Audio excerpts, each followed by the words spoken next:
Hola. Hola, hemos vuelto y ya la tenemos en el estudio a nuestra invitada especialidadísima, nuestra invitada estrella, en el marco de Chicas Memoriosas, Chicas con Memoria. La tenemos a Alicia Verónica Gutiérrez, ella es odontóloga, luchadora por los derechos humanos, feminista, fue diputada nacional y provincial por Santa Fe durante 18 años por el MC, así que la tenemos acá en los estudios. ¿Cómo andás, Alicia? Muy bien, y a todo eso que enunciaste te quiero Sí, decir que siempre fui una militante política, sí.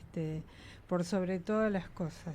En mi vida, en la universidad y después de la universidad, fue la militancia. ¿Y cómo comenzó tu militancia? ¿A qué edad? Bueno, a los 20 años en la universidad, en esa época yo empecé a estudiar, porque les quiero aclarar, soy Sí. de la década del 70, como es obvio, y empecé a estudiar en el año 69, odontología. En mi facultad había un centro de estudiantes donde militaban y quienes eran las autoridades eran del Frente de Izquierda Popular, de Abelardo Ramos, del Mira. FIP. Durante muchos años estuvieron ellos. Y bueno, abrían la participación a estudiantes independientes. Y mi hermana, que también eh, estudiaba odontología, y yo nos acercamos con otros estudiantes a participar del centro, sin la participación de política partidaria, ¿no? Pero teníamos en claro que una participación en un centro de estudiantes era una participación política y estudiantil, ¿no? ¿Y cómo era la militancia en esa época? Bueno, en la facultad de odontología era muy difícil, muy, muy difícil porque eh, era una facultad muy cerrada, los estudiantes no participaban, eh, pero a partir del 72, cuando fueron los hechos de Trelew, eh, comenzó una participación que se hizo muy visible, eh, y, y bueno, y ahí también empezaron a actuar los que estaban tapados y que eran de los servicios de inteligencia. Nosotros en nuestra facultad hubo muchos, Ujú. varios. Inclusive sacaban fotos del anfiteatro donde hacíamos las reuniones o grababan nuestras conversaciones en las asambleas que hacíamos, y después eso la llevaban a donde correspondía, digamos. Sí. Esa era dictadura de Onganía. Ok. Yo nací, viví en periodos de muy cortas democracias y muchas dictaduras, con el golpe del 55 y después, sobre todo, la dictadura de Onganía, que ahí se produjeron hechos de mucha violencia en las calles de Rosario. Ujú. Recordemos que en el 69 fue el Cordobazo y el Rosariazo. Este, y en la puerta de la facultad eh, lo que nos reveló sobre todo era ver cómo le pegaban a los estudiantes, como si ahora alguien se pone y ve cómo Bullrich manda a pegar a los jubilados. La diferencia era que eran estudiantes Claro. de nuestras facultades. Nosotros de golpe mirábamos hasta que decidimos participar. Y bueno, de ahí en más, cuando se acerca la época de elecciones, etcétera, bueno, ahí tanto mi hermana como yo decidimos participar en lo que era la Juventud Universitaria Peronista, que todavía no estaba conformada, y nunca había participado de elecciones la Juventud universitaria peronista. Mira. Y en el año, porque consideraban que era muy reformista, etcétera, bueno, hasta que se decide participar, y el primer centro de estudiantes que se gana fue odontología. Yo tuve el privilegio de ser la candidata y la primera mujer presidenta de un centro de estudiantes en la facultad y en Rosario. Una verdadera chica.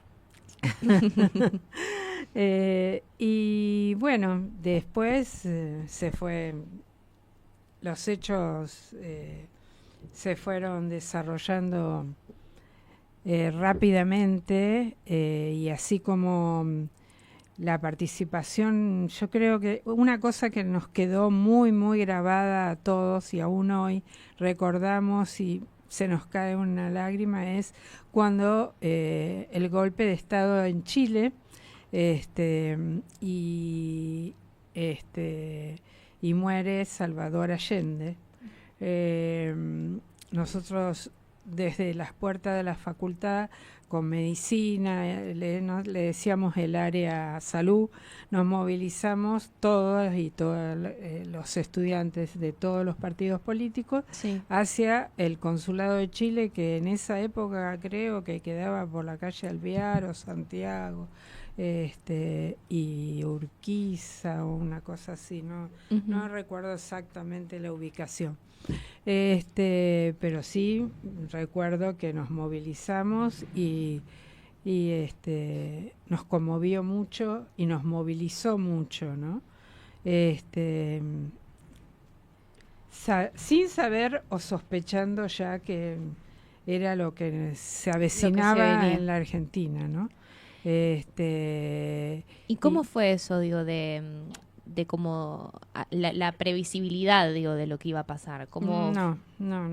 ¿Cómo lo viviste también, digo? ¿Cómo fue porque uno capaz, alguien que no tiene capaz tan vivido ese momento, digo, conoce los relatos de los comunicados, digo, como que hay cosas que te pueden llevar un poco a ese momento, pero digo, ¿cómo lo viviste también en esa época? Bueno, nosotros vinimos sufriendo persecuciones, por ejemplo, las 3A comenzaron a actuar en democracia en el año 75. Recordemos que todos los ministros de Isabel Perón, cuando era presidenta Isabel Perón, firmaron la orden de exterminio de los militantes revolucionarios. Entonces, eso fue prácticamente significó, por ejemplo, que en la Facultad de Medicina, compañeras que estaban hasta el día anterior con nosotros, una de ellas tenía 19 años, estaba embarazada, acababa de parir a su bebé, y la secuestraron, la mataron y la tiraron en la autopista. Y aparecían así como ella muchísimos cuerpos tirados en la circunvalación, en las afueras de Rosario, pero todos teníamos en claro quiénes eran, ¿no? Lamentablemente se sumaron algunos militantes de algunos partidos que eran isabelistas, de algunos sectores, bueno, de izquierda, qué sé yo, que veían como que Isabel era una salida. Nosotros nunca vimos que era una salida, muy por el contrario. Muchos de nosotros comenzamos a ser perseguidos desde el día que Perón nos echó de la Plaza de Mayo. Hoy hay como una vuelta a revitalizar la imagen de Isabel desde algunos sectores, incluso Victoria Villarruel tomó como esa foto. Hay algunos sectores del peronismo que hoy en día también la están como tratando como de revitalizar. ¿Qué te pasa con eso? No, a mí me genera muchísima muchísima bronca, diría, porque de ninguna manera aceptaría semejante cosa. Si bien yo no milito en el peronismo, pero me parece Isabel fue responsable, como si, así todos sus ministros que firmaron la orden de exterminio. Y Constantino Racetti fue asesinado por miembros de algún sindicato de Rosario durante ese periodo, ¿no? Y realmente no aceptaría semejante cosa, ni votaría a alguien que esté ligado a esos sectores. Sí, sé que la vicepresidenta, que también no recuerdo el nombre, el que se moviliza por todos los medios. Guillermo Moreno. Guillermo Moreno. Sí, Moreno. Bueno, también él y algunos otros, inclusive en la Cámara de Diputados, cuando yo era diputada provincial, había quienes homenajeaban a Rucci, por ejemplo, y para nosotros Rucci estaba en la vereda de enfrente. Y bueno, lo que pasa que ahí lo escuchábamos, nada más. Yo no lo aplaudía, algunos sí, algunos, pero nadie decía nada y tampoco tenía ganas de polemizar por semejante cosa, ¿no? Antes decías que Perón los había echado de la plaza y un poco también hablabas de Rucci, incluso también en esto de qué debates se vuelven en este momento, justamente también volvió el debate Tosco-Rucci como ¿crees a debatirse? ¿Crees necesario, que se vuelvan a dar esas discusiones? ¿Crees que eran discusiones cerradas? ¿Qué postura también tenés o qué también viviste de esa época como para dar cuenta de tu posición? No, mi posición es, yo lo reivindico a Tosco, nunca a Rucci, pero creo que nada está cerrado, que muchos debates no se dieron, por distintas razones, ¿no?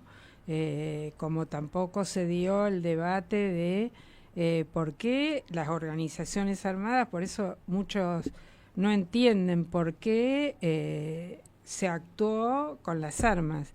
Nosotros vinimos de 20 años de proscripción del peronismo, 20 años que los militantes peronistas no podían salir a la calle y gritar lo que querían gritar, o decir viva Perón. Yo vivía en zona sur y en mi barrio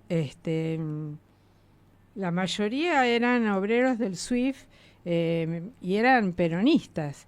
Y en mi casa no eran peronistas.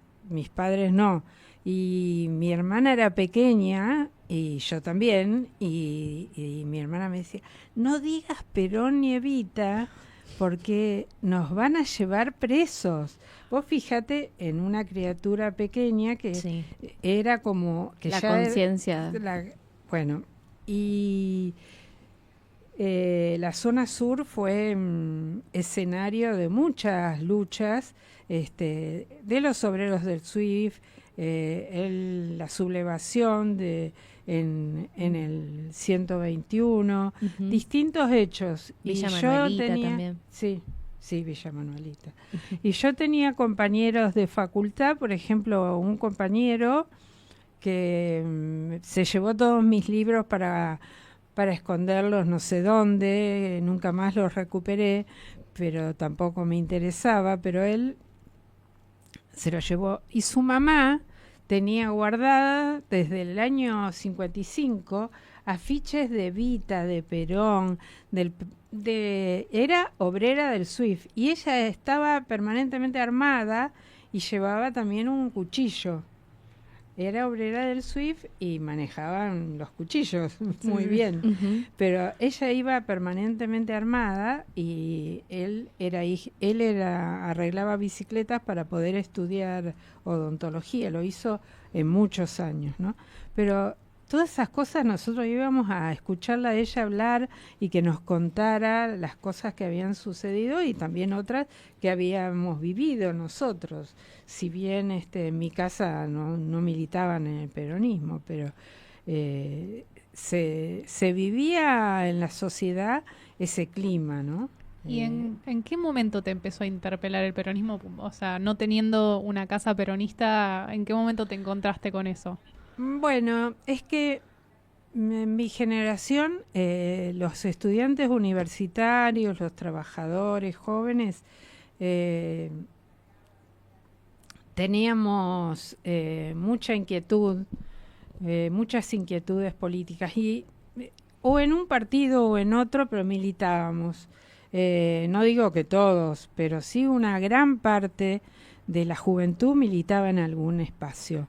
Y eso era muy importante. Tan es así que muchos militantes del PC, después de haber ido a Buenos Aires a varias movilizaciones que generó el peronismo, volvieron y se hicieron de la juventud universitaria peronista. Y otros siguieron militando en el PC, pero movilizados, todos movilizados. Ahora, ninguno de nosotros imaginó la magnitud que iba a tener el golpe. Sí sabíamos, porque lo habíamos vivido, lo que significaba un golpe militar, pero no la magnitud que tuvo. Las muertes, las desapariciones, los robos de bebés, los robos de todo lo que... de los bienes y la participación de los civiles. Entonces, fue un golpe muy importante, muy duro para todos nosotros, ¿no? Y también qué valiente ustedes, tomando, más vos siendo presidente del Centro de Estudiantes, después de un golpe, decir como, bueno, me voy a sumar a la juventud peronista y voy a arrancar a militar. Yo no, a veces recibo eso de que qué valiente que fuiste porque tal cosa o por tal otra de tu vida, y uno cuando tiene que enfrentarla las enfrenta. No es valentía, quizás no sé, Supervivencia. Sí, supervivencia.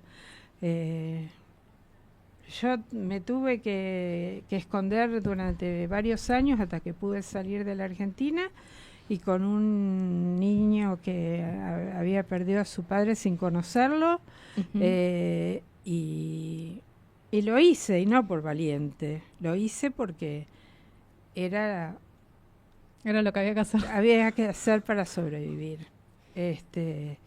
Y tuve quien me ayudó también, ¿no? Porque tuve mis suegros, sobre todo Fidel Tonioli, mi suegro, era un militante comunista y me ayudó mucho, sobre todo con información, con etcétera. Y mis padres me ayudaron económicamente. Si no me hubieran podido ayudar económicamente, yo no hubiera podido sobrevivir, porque me estaban buscando. En Córdoba estuvieron 6 meses en la puerta de donde nosotros vivíamos con mi compañero, esperando que yo volviera. Fueron a buscarme a la maternidad, donde fui una vez a hacerme ver, una vez. Pero bueno, vuelvo a reiterar, no soy ninguna excepción. Tuve la suerte de sobrevivir, tuve la suerte de no caer presa Tuve la suerte de no haber ido a esa cita donde lamentablemente cayó mi compañero, porque era un día muy caluroso de febrero y yo estaba embarazada de 8 meses y medio y me sentí mal y no fui. Pero él cayó junto a una compañera y sus 2 hijitos pequeños, uno bebé y el otro de 1 año y medio. Y también cómo fue el tener el exilio, cómo lo viviste, cómo fue también después volver a Argentina. No, el exilio yo me fui teniendo bien en claro que yo no me quedé, por más hermoso que fuera el país, donde no tenía idea a qué país iba a ir, yo me exilié en el Alto Comisariado de Naciones Unidas en Brasil, y podía elegir 3 países. Había 4 que se podían elegir: Suecia, Noruega, Dinamarca o Francia. Sí, sí. No lo pensé, dije Francia primero, después Dinamarca y después Noruega, pero además el que era el alto comisario de Naciones Unidas en ese momento para los refugiados me decía: una madre sola con un niño y una carrera universitaria, podés ir allá, podés ir a la universidad, bla, bla, Francia es lo mejor. Me hizo todo y eso después me sirvió ese argumento para cuando me quiso mandar a Dinamarca. Me dijo: mañana sale el avión, vos te tenés que ir mañana. Y yo le dije: no, porque usted me dijo esto, 1 hora y media discutiendo, asesorada por otros compañeros que habían sufrido una experiencia semejante, ¿no? No podíamos pedir ningún país de Latinoamérica y tampoco limítrofe a la Argentina, ¿no? Pero, por ejemplo, los que querían irse a México no podían, salvo que un solo caso que conocí, que era su familia estaba en México y los dejaron partir a México, pero si no, no. Así que tampoco podíamos ir a España, había una dictadura, y el estatus de refugiado solo lo tienen los adultos, los niños no. ¿Y los niños cómo catalogan? No, los niños son ilegales. No, legales, son legales, pero no tienen estatus de refugiado. Okay. Ellos sí podían volver a la Argentina si querían, inclusive mi hijo, cuando fueron un mes antes de las elecciones nacionales donde ganó Alfonsín, vino en un avión que venían un montón de chicos argentinos, hijos porque hay muchos funcionarios de Naciones Unidas y de la UNESCO en Suiza, Sí. Y nosotros vivíamos en Grenoble, una localidad que está cruzadas los Alpes y están Suiza y entonces partió desde Ginebra, Suiza, y con un grupo grande de argentinos niños refugiados. y niñas solos, Mirá. venían solos, hijos de algunos de refugiados y otros de funcionarios de Naciones Unidas, ¿no? Porque eran las vacaciones, digamos, de verano, el fin del año académico. Uh-huh. Y estuvo 2 meses, y después empezó a extrañarme y se quiso volver, pero ya tenía el pasaje para volverse. Y ahí, en cuanto a esa etapa del exilio también y a la recuperación de la democracia, cómo también fue tu vuelta a Argentina, la vuelta a una ciudad que por la que transitaste tantos años y tantas cosas, y pensando también en como relato como que después del de la asunción de Alfonsín es como que, bueno, ya la democracia como que apaciguó todo y hubo atentados, hubo incluso un robo en tribunales. Digo, como que hubo una serie de cosas también en esa reconstrucción de la memoria que fueron duras, ¿no? Bueno, yo no pude volver porque no tenía pasaporte argentino y no me lo entregaban. Tenía una causa penal y entonces le pedimos ayuda al CELS, que en ese momento estaba... ayúdenme porque mi memoria me falla bastante. Bueno, que falleció, no está más con nosotros, que era el fundador del CELS. Sí. Y él que consiguió que me levantaran esa causa penal y ahí me dieron el pasaporte. Y yo llegué con mi hijo el 30 de diciembre de 1985. Fíjate que Claro, año nuevo, ya sí. bastante avanzada. Mi futuro cumpleaños. 2 años de democracia. Sí, sí. Pero para mí no hubo ninguna adaptación, a volverme a adaptar, digamos. No había adaptación. Era mi ciudad, mis familias, mis amigos, mis compañeros de militancia. Y bueno, ¿No la sentiste diferente a la ciudad cuando volviste o cómo sí, estaban las cosas? sentí las ausencias. Yo a mi hermana la mataron, a mi cuñado, a mi prima y a la familia de mi prima, a los Labrador, y realmente sentí esas ausencias y sobre todo la de todas las compañeras y compañeros que yo no sabía qué había pasado con ellos. E inclusive muchos creían que a mí me habían matado. Cuando llegué a la facultad a pedir mi reincorporación, porque yo había terminado 5º año, pero me faltaban rendir algunas materias, a las cuales no las fui a rendir, tanto mi hermana como yo éramos, no es para vanagloriarnos de nada, pero éramos... eso de que los militantes eran malos alumnos, sí. no, nosotros éramos muy buenas alumnas y sobre todo mi hermana. Y los que hay varios compañeros y compañeras desaparecidas del centro de estudiantes, de la comisión del centro de estudiantes. Así que todas esas ausencias, y cuando yo entro a la facultad, para pedir mi reincorporación me encontré con varias personas y decía, no lo puedo creer, yo creí que vos estabas muerta. O sea, no sabían qué habían pasado conmigo. Creían que también junto con mi hermana nos habían asesinado a las dos, ¿no? Sí, porque en el exilio también perdés la comunicación con ese mundo Claro. con el que alguna vez estuviste todos los días. No, y además tampoco,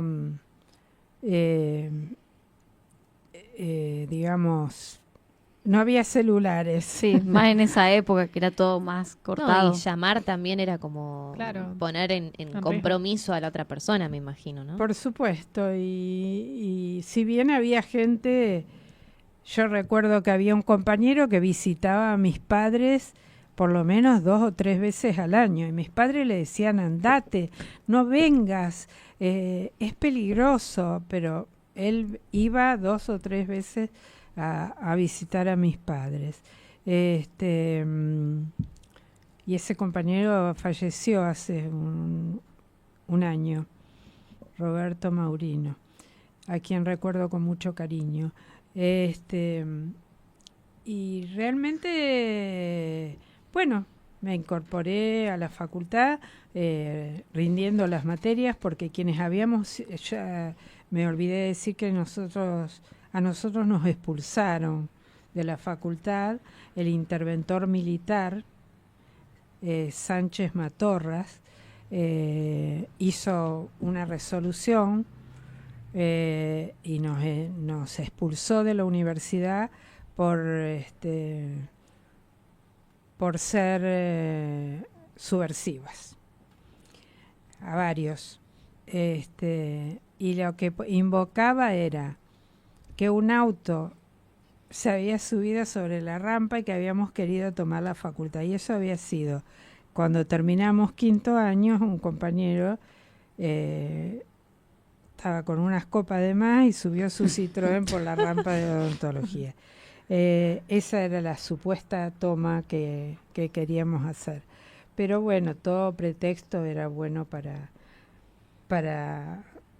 eliminar. para perseguir y para evitar que hubiera militancia, que hubiera movimiento. Lo que pasa que después logramos poner una placa en el año 96, que fue sacada y el actual vicerrector, que era decano en ese momento, puso otra con algunos nombres y no sabemos qué hizo, porque esa placa la donó una organización académica, el Ateneo Argentino de Odontología de Rosario. Sí. Y bueno, querían guardarla o ponerla en el local que ellos tienen, pero nunca nos la devolvieron, y tampoco se hizo, como se ha hecho en otras facultades, La restitución de los legajos. Uh-huh. Si bien los legajos estaban, porque cuando nosotros hicimos ese homenaje, sí, conseguimos verlos, sacar copias de algunas fotos que estaban en esos legajos, de algunos compañeros cuyas familias no querían saber nada. uh-huh. Y entonces y también algunos teléfonos de familias para poder por lo menos llamarlos y localizarlos, ¿no? Ahí en el chat María de Los Ángeles de Capua dice: por todo lo que dice Alicia, la grieta con ellos no es solo política o ideológica, es humana. Quien niega esto muestra su inhumanidad con crueldad absoluta. Eso andan diciendo en el chat sobre lo que venías comentando al respecto de tu historia también y de cómo lo vivías. Y respecto a eso digo también, en cuanto a justamente este proceso como de restitución y de reparación histórica, digo, antes lo mencionabas fuera de aire, pero también estuviste como en ese proceso del menemismo, donde también se aprobó la ley de obediencia debida. ¿Cómo también fue ese proceso y esa llegada también después a la década ganada, digo? Bueno, fue muy duro que salieran todas esas leyes y nos movimos en la calle. Yo estaba al tanto de lo que venía pasando durante la dictadura acá, del movimiento de las madres, de los familiares, de todos los organismos de derechos humanos, porque, bueno, Fidel Tonioli, que era mi suegro, me mantenía al tanto. Y después Matilde, que era su esposa, fue parte de cuando se formó las Madres de la Plaza 25 de Mayo. Así que ellos estuvieron siempre ahí. Cuando yo fui directora de Derechos Humanos acá en la ciudad de Rosario, en un periodo muy corto, hicimos un programa junto con Cecilia Ballina, que era la directora de Memoria. Hicimos un programa de señalización de sitios de memoria, y en la cortada Ricardone, Sí. donde se juntaban los familiares, pusimos una placa que está, y espero que siga estando, donde funcionó ese lugar, y que todavía muchos familiares se acercaban a agradecer, a decirme que cómo los habían ayudado, cómo los habían contenido, todas las familias que integraban familiares de detenidos desaparecidos, ¿no? Fidel además integraba la Liga Argentina por los Derechos del Hombre. Ujú. Así que su militancia venía desde muy joven en el Partido Comunista, desde que tenía 19 o 20 años y se había recibido de maestro acá en la ciudad de Rosario.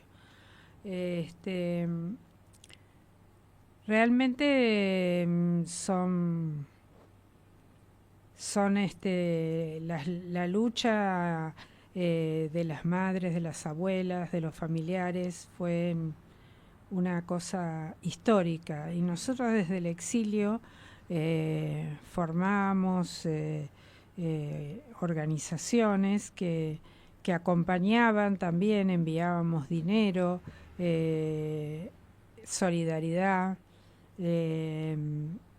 para acompañar también a las familias que, por ejemplo, presos que estaban en Rawson y tenían que viajar y que cada pasaje costaba una fortuna y que no estaban en condiciones de hacerlo. Entonces, bueno, se ponía dinero y también había muchos franceses solidarios y desde otros países también, de Suiza, de España, de Dinamarca, de Suecia, ¿no? Justo mencionaba Francia, y Francia tiene como también además la causalidad histórica, no casualidad, pero digamos una causalidad histórica del caso de las monjas francesas. Digo, ¿cómo también se vivió la dictadura argentina también como exiliada en Francia? Bueno, con mucha solidaridad. Nosotros fuimos, nosotros un grupo que decidimos ir a Grenoble porque tenía una universidad de muy buen nivel y porque además no queríamos, los que éramos del interior no queríamos ir a la capital. París es no está bueno vivir en París, es lindo conocer todo y es lindo el verano, pero el invierno es tremendo. Grenoble nieva, hace que 10 grados bajo cero, pero siempre hay sol. Claro. Entonces otra cosa, ya es siempre gris, siempre esa sensación de oscuridad. Y bueno, éramos muchos y venían para Navidad o para algunas vacaciones, venían a Grenoble compañeras y compañeros que vivían en París o en otros lugares. Y así tejimos lazos con compañeras y compañeros indestructibles de distintos lugares políticos, no eran necesariamente todos del peronismo o de Montoneros. Y aún hoy con muchos nos encontramos. Yo este verano me encontré con una ex niña que hoy tiene 49 años y es traductora de francés y bueno, hace mil cosas, y que vive en Córdoba, y fui unos días, hace 15 días a Córdoba, y estuve con ella varios días. Y así nos encontramos de vez en cuando y compartimos, recordamos los momentos vividos, que no fueron fáciles, pero tampoco hay que decir, mucho peor fue estar clandestina en la Argentina. Eso, mis años de clandestinidad en la Argentina con un hijo fue tremendo, porque yo pensaba, cuando tenga que ir a la escuela, ¿cómo voy a hacer? Él ya era muy pequeño, tenía 3 años y ya había empezado a preguntar dónde estaba su papá, por qué no estaba, cuándo iba a volver, y yo no le podía decir la verdad porque bueno, yo no podía salir a la calle. Era tremendo. Fue la época del Mundial 78. A mí me causaba mucha bronca ver por televisión cómo la gente festejaba, sabiendo lo que estaba pasando. Yo sabía, ¿no? No Ujú. todos sabían. Y justamente hablando del Mundial, bueno, acá tuvimos como varias seccionales, incluso que tuvimos acá en Rosario. ¿Cómo fue también? ¿Cómo recordás ese momento? La campaña de Somos Derechos y No Humanos, y Humanos, perdón, no eran humanos, pero justo me salió el furcio. Pero digo, la campaña de Somos Derechos y Humanos, también digo esto que decís, digo, el festejo forzado. Bueno, yo no estaba en Rosario. Ujú. Estaba en otro lugar Sí, del país, estuve en varios lugares. sí. Y acá no, y si hubiera estado no hubiera podido salir a la calle, así que Ujú. no. Yo te iba a preguntar, bueno, cuando a tu vuelta, bueno, después toda la vida se fue dando y llevando, y como mencionabas antes, bueno, fuiste legisladora. Bueno, ¿cómo fue tu paso como por la política después de todo eso? ¿Cómo se conformó? ¿Y qué análisis puede hacer de las discusiones políticas de ese momento y las discusiones políticas que se dan ahora? Bueno, yo nunca dejé de militar en política, en el exilio, fuera del exilio, eh, cuando llegué acá. eh, digamos, desde los 20 años, tengo Sí. 74, 23, milité partidariamente, ¿no? Sí. Eh, la primera, digamos, participación así más contundente fue eh, en la fundación del Frepaso con Chacho Álvarez. Nosotros, un grupo de acá de Rosario, estuvimos con Chacho y, y también con Pino Solanas. Ah, mira. Recuerdo que Pino decía, somos sobrevivientes de diferentes,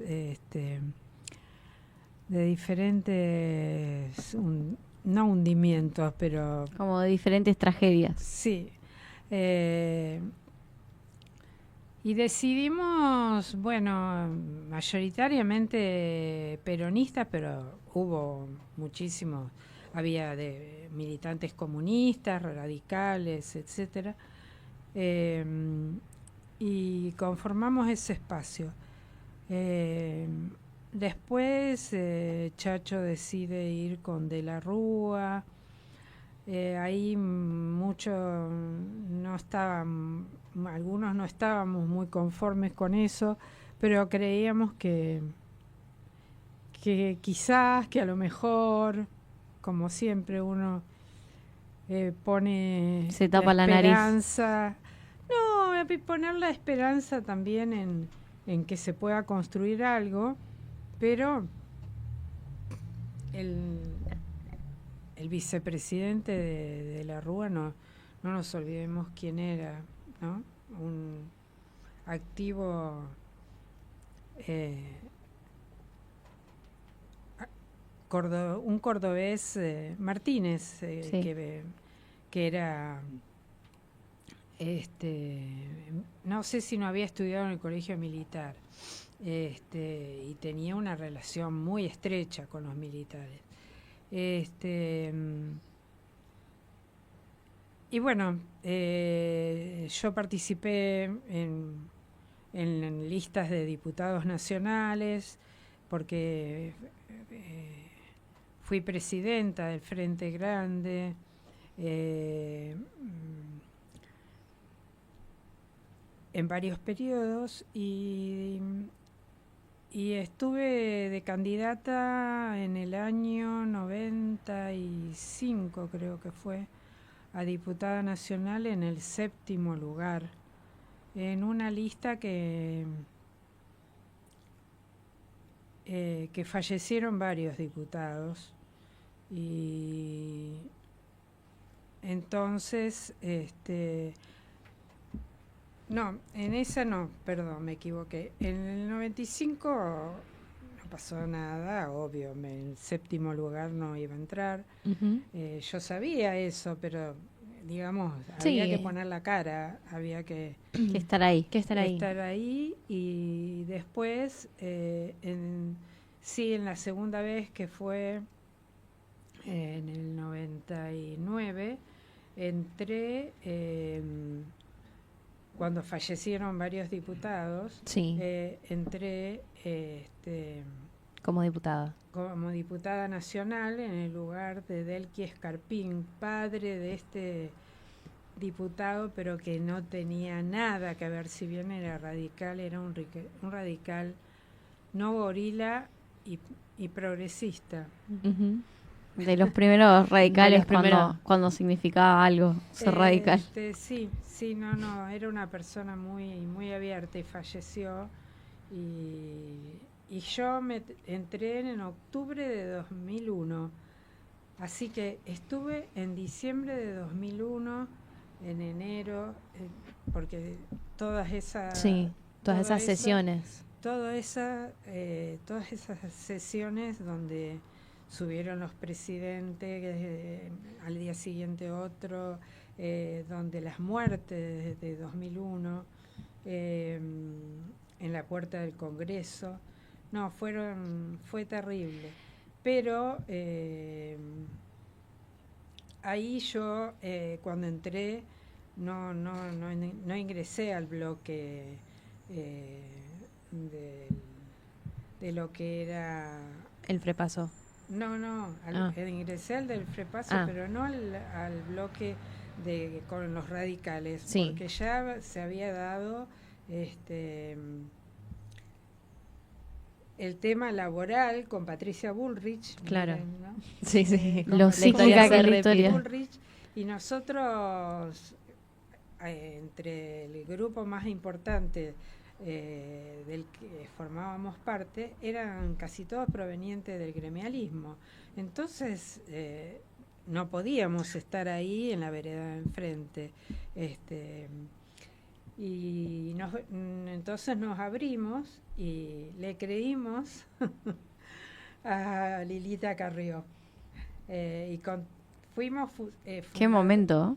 Qué momento. Sí, pero en ese momento Lilita Carrió en San Nicolás cantó Hasta Siempre Comandante, la Bueno, canción Lilita, del Che Lilita es la Guevara. mujer de las mil vidas. Sí, Sí, no. por supuesto. Realmente. No. O eso sea, me cuando quedó. te acordás que fue convencional constituyente, Sí, es no. una locura. Sí. Bueno, y ella fue la que... Patricia presentó el proyecto, pero los fundamentos del proyecto de derogación de las leyes de impunidad fueron hechos por Elisa Carrió. Ujú. Y éramos 15 o 20 diputadas y diputados que nos sentábamos, pedíamos sesión especial y nos sentábamos a pedir el tratamiento. Se sentaba una radical y un justicialista. Y todos los demás formábamos parte del Frepaso, de partidos de izquierda, algunos del PC y de otras agrupaciones de izquierda, ¿no? Y después, en el 2003, cuando sube Néstor Kirchner, Ujú.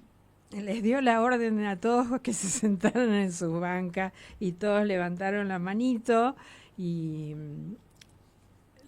todos los justicialistas y también los Ujú. radicales. Y bueno, y allí se produjo que fue una cosa inolvidable. A mí me causa muchísima emoción haber estado ahí porque fue una explosión eso, Sí.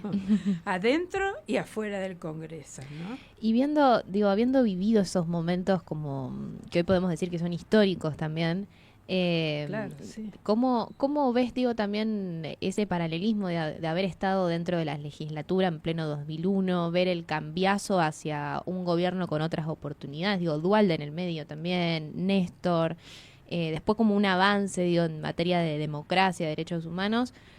¿Qué notás, digo, de eso comparado con la realidad de hoy en día, con la legislatura que tenemos hoy, con la constituyente que incluso vamos a tener propiamente dicha dentro de muy poco? Digo, ¿qué te genera todo eso? Bueno, me genera mucha tristeza en primer lugar. Ujú. Mucha tristeza porque hemos retrocedido muchísimo, y esto ha generado como un aplastamiento de ahora en estos días, ¿no? Como que porque queda en evidencia que este gobierno, ¿a qué vino? Ujú. ¿Cuáles fueron los intereses? Los mismos que los de la dictadura militar. La miseria anterior. planificada. Así es, la miseria planificada y que el hambre y toda la miseria cierra con represión, no hay otra.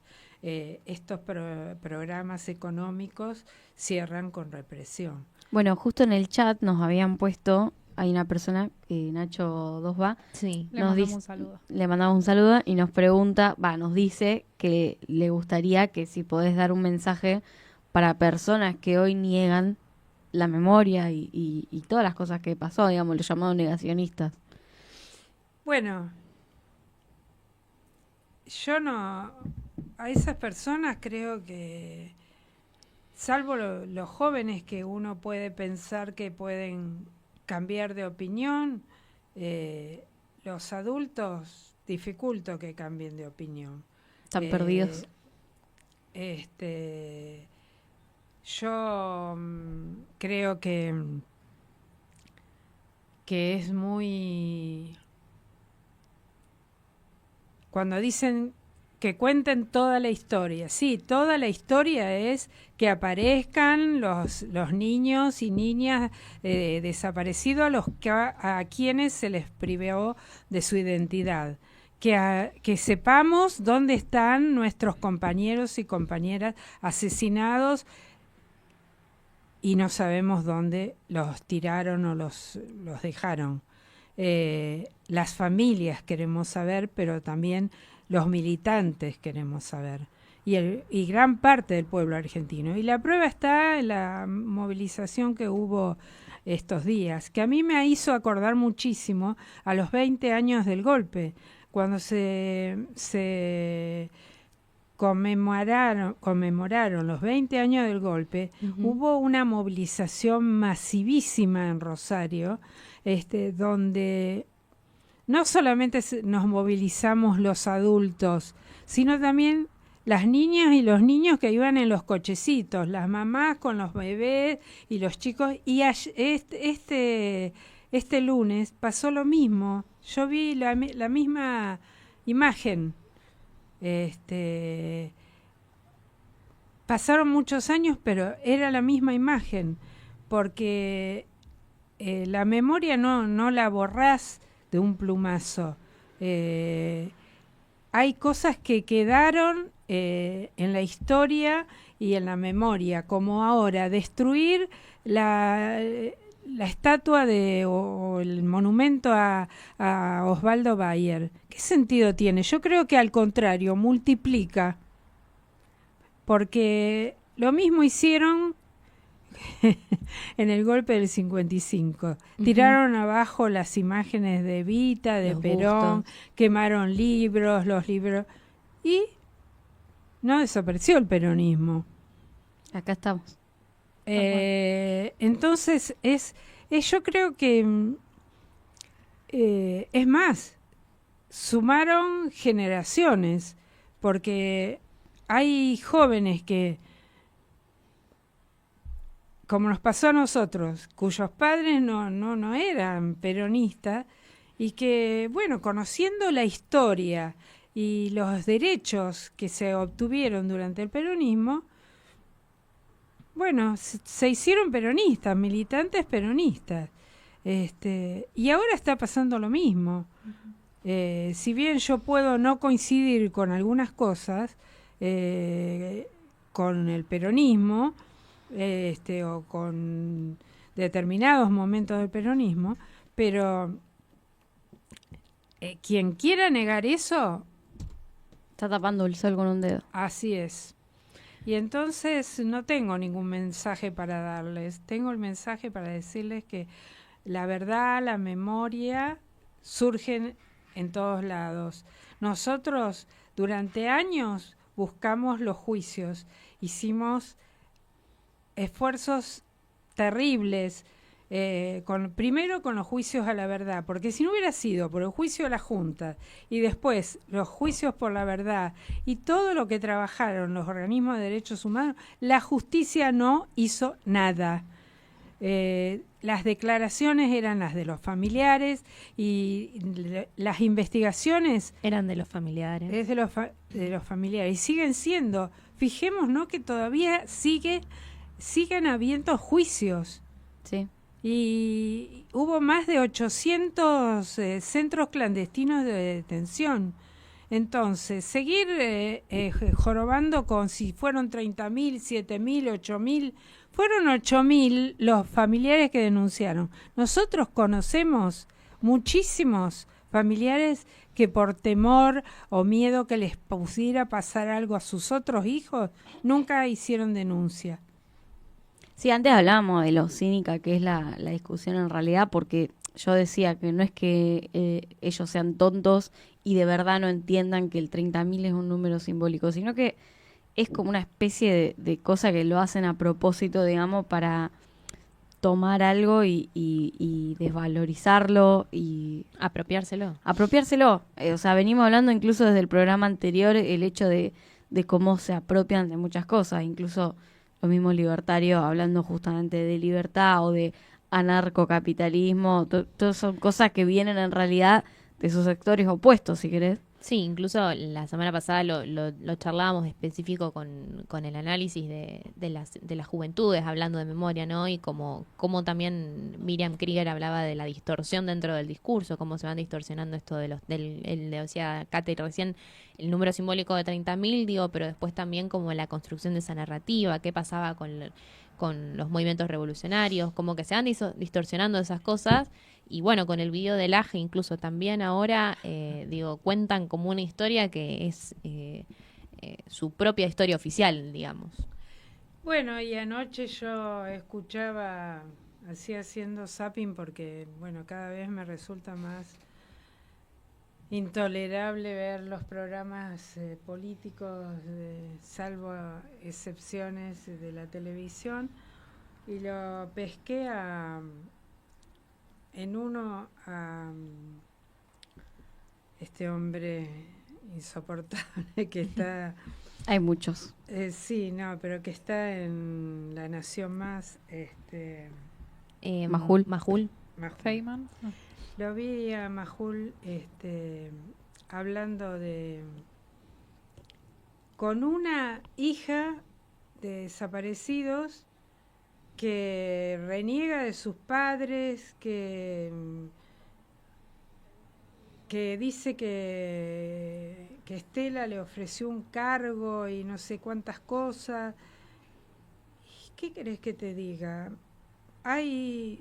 Encontró una que diga eso y hay los nietos recuperados, las 138, 139, bueno, 120 pueden decir lo opuesto de lo que dice esa chica. Entonces, creo que no hay que caer en esos debates.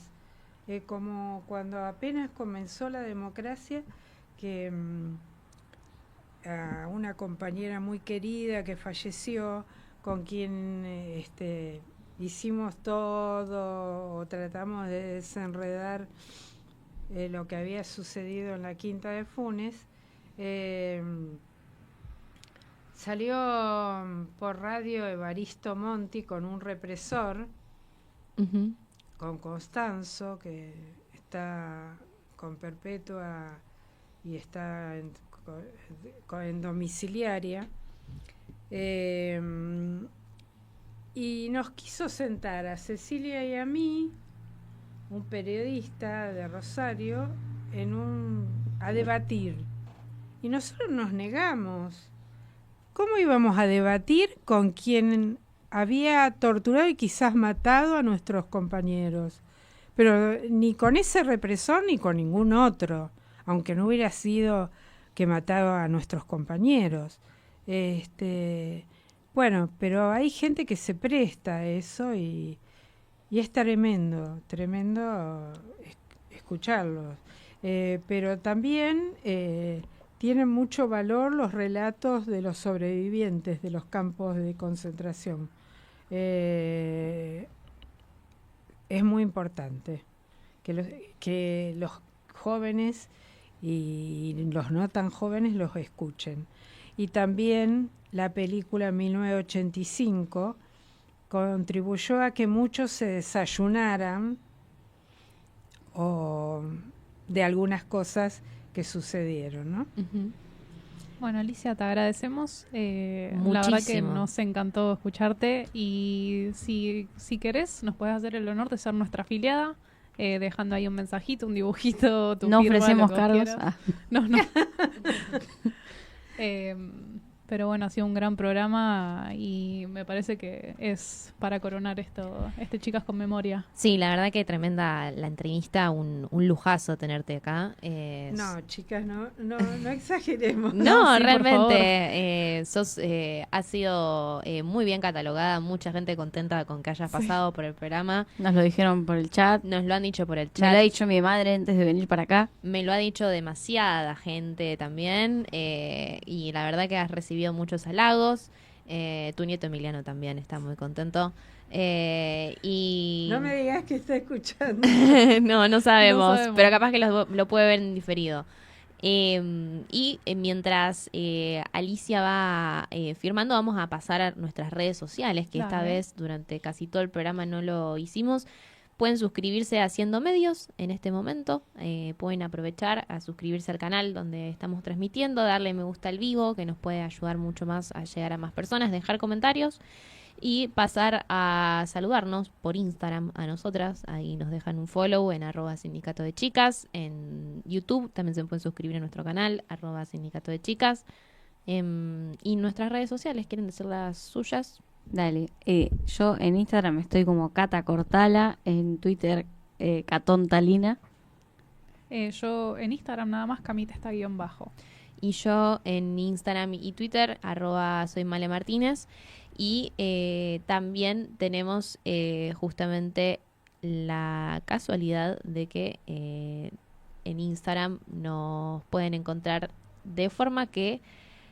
Ay, me perdí, no sé qué iba a decir. No, yo tampoco entendí Ay, lo que estabas no, es diciendo. que quería decir como que en Instagram tipo era @sindicato de chicas y en Twitter era En Twitter, @sindicato chicas, tipo sin el D. eso, sin el D, como que tiene la casualidad de que es sin D, así que no se lo olviden. Se sintió como Lizzie Tagliani. No, es que literal empecé tipo a querer remar y disocié. Suele pasar. Pero bueno, Le mandamos un saludo en el chat a Giselle Lowe, también a Nachito Dosba, que Eso. nos dicen que les ha encantado este programa y les ha encantado escuchar esta entrevistada de lujo. Gracias por estar. Y nada, memoria, verdad y justicia. Así es. Memoria, Verdad y Justicia. Nunca más. Y nos despedimos. ¿Les parece? Sí. Adiós. Adiós.